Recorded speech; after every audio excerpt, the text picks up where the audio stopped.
নমস্কাৰ বাইদেউসকল, ৰাজ্যৰ অংগনবাড়ী কৰ্মী সহায়িকাসকলৰ দৰমহা বৃদ্ধি সম্বন্ধীয় এটা অত্যন্ত সুখবৰ এই ভিডিঅ'টোৰ জৰিয়তে লৈ আহিছোঁ।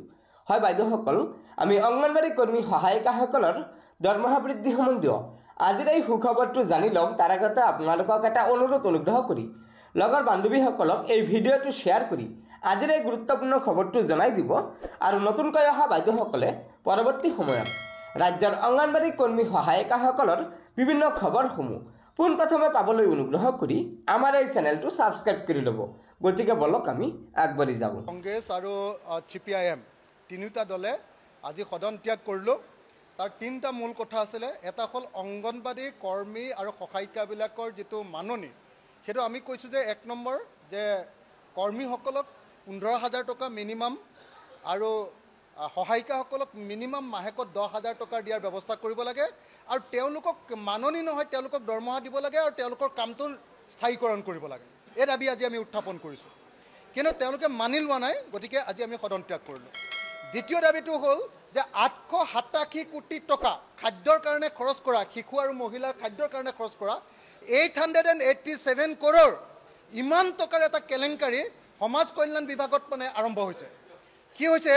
সমাজ কল্যাণ বিভাগত খিচিৰি আৰু এইটো কি বুলি কয়, চুজি, এইবিলাক পেকেটত দিবলৈ লৈছে। এইবিলাক পেকেটত দিবলৈ লওঁতে আগতে দাস নামৰ ঠিকাদাৰজনে গোটেই সমাজ কল্যাণ ডিপাৰ্টমেণ্টটো চলাইছিলে।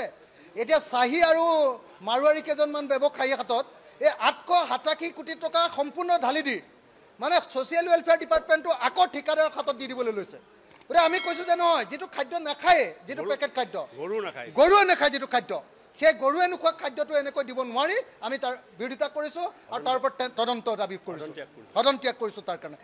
গতিকে বাইদেউসকল, এয়া নিশ্চয় আমাৰ ৰাজ্যৰ অংগনবাড়ী কৰ্মী সহায়িকাসকলৰ বাবে এটা অত্যন্ত সুখবৰ যে আমাৰ বিধানসভাত অখিল গগৈ ডাঙৰীয়াকে ধৰি বিৰোধী দলসমূহে ৰাজ্যৰ অংগনবাড়ী কৰ্মী সহায়িকাসকলৰ দৰমহা বৃদ্ধিৰ প্ৰস্তাৱ দিছিল, কিন্তু সেই প্ৰস্তাৱত ৰাজ্য চৰকাৰে কোনো সঁহাৰি দিয়া নাই। যাৰ ফলস্বৰূপে আমাৰ বিৰোধী দলসমূহে বিধানসভাৰ সদন ত্যাগ কৰিছে।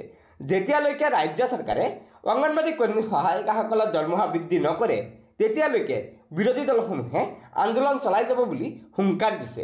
গতিকে বাইদেউসকল, এয়া নিশ্চয় আমাৰ ৰাজ্যৰ অংগনবাড়ী কৰ্মী সহায়িকাসকলৰ বাবে এটা অত্যন্ত গুৰুত্বপূৰ্ণ খবৰ।